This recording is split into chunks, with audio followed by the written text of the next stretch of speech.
সাম্প্রতিক সময়ে বিশ্বব্যাপী বিমান দুর্ঘটনার সংখ্যা উদ্বেগজনকভাবে বৃদ্ধি পেয়েছে। মাত্র ১৩ দিনের মধ্যে ৮টি দুর্ঘটনা ঘটেছে, যা বিমান চলাচলের নিরাপত্তা নিয়ে নতুন করে প্রশ্ন তুলেছে। এর মধ্যে গেল ২৪ ঘন্টায় ৩টি দুর্ঘটনা ঘটেছে, আর এসব দুর্ঘটনায় এখন পর্যন্ত ২৩৪ জন যাত্রী প্রাণ হারিয়েছেন। ২৯ ডিসেম্বর রোববার কানাডা ও নরওয়ের দুর্ঘটনায় তেমন ক্ষয়ক্ষতি না হলেও দক্ষিণ কোরিয়ার খবর নজর কেড়েছে বিশ্ববাসীর।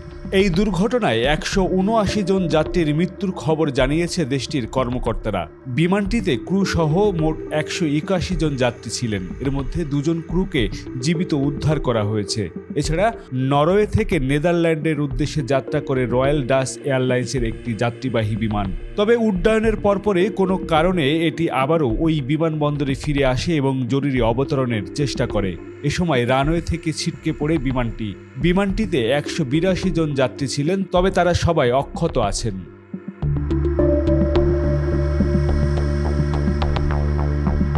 দক্ষিণ কোরিয়া ও নরওয়ের পর কানাডায় একটি যাত্রীবাহী বিমান দুর্ঘটনার কবলে পড়ে। এয়ার কানাডার বিমানটি দেশটির হ্যালিফ্যাক্স বিমানবন্দরে জরুরি অবতরণের চেষ্টা করে। এ সময় প্রচণ্ড গতিতে পিছলে গিয়ে এতে আগুন ধরে যায়, তবে কোনো হতাহতের ঘটনা ঘটেনি। এর আগে গেল ২৫ ডিসেম্বর বুধবার দুর্ঘটনার মুখে পড়ে আজারবাইজান এয়ারলাইন্সের ERJ-190 বিমান। সেটির গন্তব্য ছিল রাশিয়া। স্থানীয় সময় ভোর ৩টা ৫৫ মিনিটে আজারবাইজানের রাজধানী বাকু থেকে রাশিয়ার চেকনিয়া প্রদেশের গজনির উদ্দেশ্যে যাত্রা করে বিমানটি।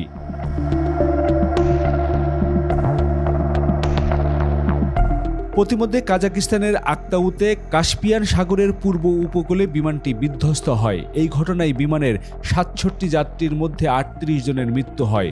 খবরে বলা হয় ঘন কুয়াশার কারণে সেটি পথ ঘুরিয়ে দেওয়া হয়েছিল। কাজাকিস্তানের বিমানবন্দরে তার জরুরি অবতরণ করার কথা ছিল, কিন্তু অবতরণের আগে বিমানটি নিয়ন্ত্রণ হারায়। রুশ সংবাদ মাধ্যমের তরফে দাবি করা হয় এক ঝাঁক পাখির সঙ্গে ধাক্কা খেয়ে বিমানটি নিয়ন্ত্রণ হারিয়েছে। তবে এই দুর্ঘটনার কারণ নিশ্চিত করে জানানো হয়নি।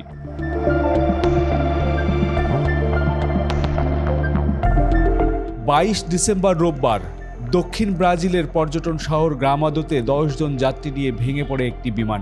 দুর্ঘটনার জেরে মৃত্যু হয় বিমানের সব যাত্রীর। যাত্রীবাহী বিমানটি প্রথমে নিয়ন্ত্রণ হারিয়ে একটি বাড়ির চিমনিতে ধাক্কা মারে। এরপর আরও একটি বাড়ির দোতলায় গিয়ে দ্বিতীয়বার ধাক্কা খায় সেটি। শেষমেশ বিমানটি একটি দোকানের উপর হুড়মুড়িয়ে ভেঙে পড়ে। মুহূর্তে আগুন ধরে যায় সেটিতে। একই দিনে পাপুয়া নিউগিনিতে একটি বিমান ভেঙে পড়ে ৫ জনের মৃত্যু হয়। কী কারণে সেটি ভেঙে পড়ল তা এখনও স্পষ্ট নয়।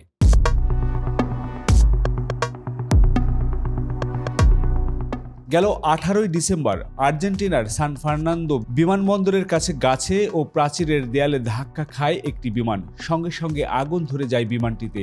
তাতে ঘটনাস্থলেই মৃত্যু হয় বিমানের ২ পাইলটের।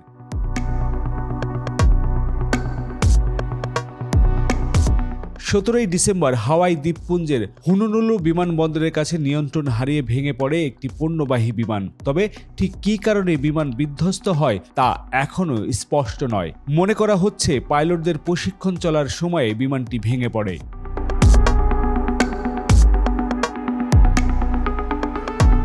বিমানের এই দুর্ঘটনার সম্ভাব্য কারণসমূহ কি হতে পারে, চলুন সেটি নিয়ে একটু আলাপ করি। এই দুর্ঘটনাগুলোর পিছনে বিভিন্ন ধরনের কারণ থাকতে পারে, যেমন প্রযুক্তিগত ত্রুটি, বিমানের যান্ত্রিক ত্রুটি বা রক্ষণাবেক্ষণের অভাবে এ ধরনের দুর্ঘটনা ঘটতে পারে।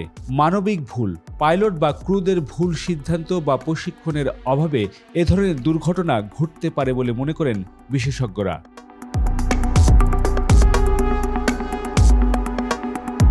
প্রাকৃতিক কারণ, খারাপ আবহাওয়ায় পাখির আঘাত বা অন্য প্রাকৃতিক বাধার কারণে এ ধরনের দুর্ঘটনা ঘটে থাকতে পারে।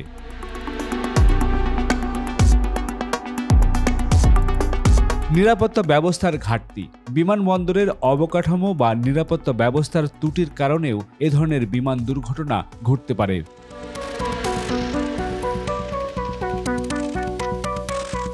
বিশেষজ্ঞরা মনে করছেন প্রতিটি দুর্ঘটনার পিছনে নির্দিষ্ট কারণ রয়েছে যা তাদের তদন্তের মাধ্যমে উদ্ঘাটন করা প্রয়োজন। বিমান চলাচলের নিরাপত্তা নিশ্চিত করতে রক্ষণাবেক্ষণ, পাইলটদের প্রশিক্ষণ এবং আধুনিক প্রযুক্তির ব্যবহার বাড়ানো অত্যন্ত জরুরি।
Travel around the world.